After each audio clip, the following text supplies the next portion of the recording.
What's up? It's the Culture Detective here, investigating your favorite albums, and today I'm going to do an album review on the latest Magdalena Bay album, Mercurial World. So, Magdalena Bay is a synth pop duo from the US of A, and this is their latest album. And it wasn't that long ago until I've heard of their name because this is, I think, their debut album. But this is actually their second project, their first project being a more rock oriented project, but now they have full on headed to a futuristic synth pop direction. And Mercurial World is an album that has generated quite a bit of noise lately because their singles have been pretty good and have been climbing the radio music charts. And this album has been getting a lot of high praise from critics. So, yes, while their brand of synth pop isn't the most original thing ever, they obviously take a lot of inspirations from musical acts like Grimes and Charlie XCX and even Churches. This album is still one of the more colorful, fun, and peppy synth pop albums of the year, in my opinion. The title track is called The End, and the last track of this album is called The Beginning, so obviously you can already piece together that this album sort of loops back into itself, the beginning and then the end. And I guess that is a pretty cool little thing. And the end, which is the first track, is essentially this cheeky spoken word piece of interlude which transitions to the actual first track, which is the title track, a futuristic sci-fi esque wondrous pop opener with a lot of grand instrumentations, a very sunny and bright chorus, which reminds me a lot of Grimes music. And even though I don't think it is a bad opener at all, and I think it is pretty fitting for a song that sounds like this to open off the album, I'm not a big fan of the chord progression. Maybe it's because it's a little bit, it's a little bit Maybe it's because it's a little bit trite, but what comes next are some awesome songs. We have Dawning of the Season, which is an 80s funk pop inspired dance banger with a lot of soft synths, swirly strings, and lyrics about growing up and entering adolescence. That at least that is how I speculate it to be, and it is a really fun song with a very catchy chorus. Then we have the track Secrets, Your Fire, and it is easily one of my favorite singles of the entire year. It is extremely catchy.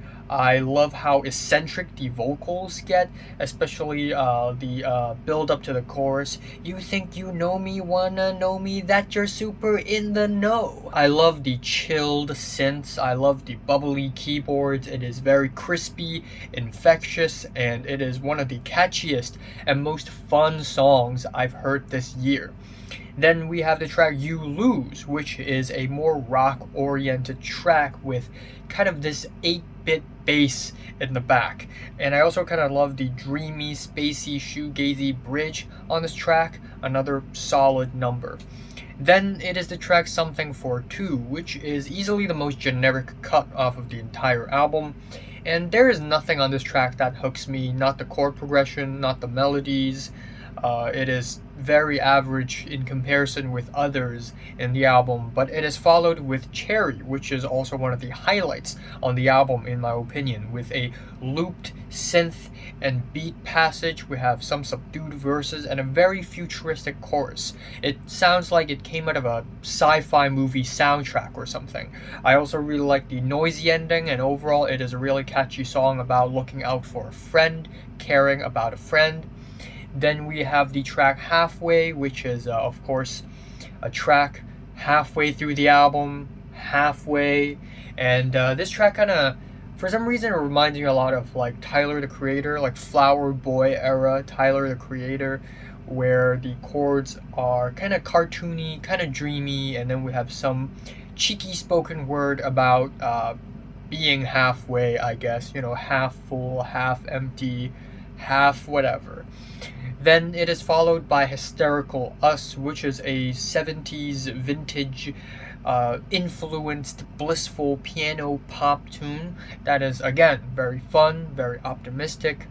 The track Prophecy is a quieter track where the duo sort of ventures more into alternative R&B territory. And while I like the tongue-in-cheek melodies, I don't think it is one of the more memorable tracks on the album. Same goes for the next track, Follow the Leader, which is chunky and mid-paced. But there's just so much vocal manipulations on this track. The vocals are just completely buried in the chunky production, and it just sounds kind of muted. The track Domino has bits of nice guitars and also this crazy grinding noise for the instrumentals, which is cool. I like experimentations, but I don't think it panned out all that well on this track. Then we have the track Dreamcatching, which has a quick clappy beat, reverby synths, and sort of this vocal slash spoken word buildup, which is quite fun, and I think it transitions very smoothly and beautifully into the last track, which is also, in my opinion, one of the highlights of this album. The beginning, which is a very blissful and sweet piano driven track. It is very danceable, it is somewhat nostalgic. I love the loud thudding beats. Yes, it is a love song like many other songs on this album, but we have lyrics that seems like they're kind of being more intimate with lyrics like Matt, go back to sleep. Matt, of course, refers to the other half of this duo. And yeah, we got some fun synth arpeggios, and it all loops back to the opener. So yeah, Mercurial World is without a doubt one of the better synth pop albums of the year. I enjoyed it quite a bit. I think there are tracks on this album that could have used some polishing, but I think overall it is a really solid album, and I enjoy it. I don't think it's as great as some people say it is, but I like it. My favorite track here is Secrets Your Fire, and my least favorite is Something for Two. I'm giving Magdalena Bay's Mercurial World strong 7 to a light 8 out of 10. So, have you listened to the latest Magdalena Bay album? From 1 to 10, how much did you rate it? Like it, and subscribe if you want more, and thanks for watching.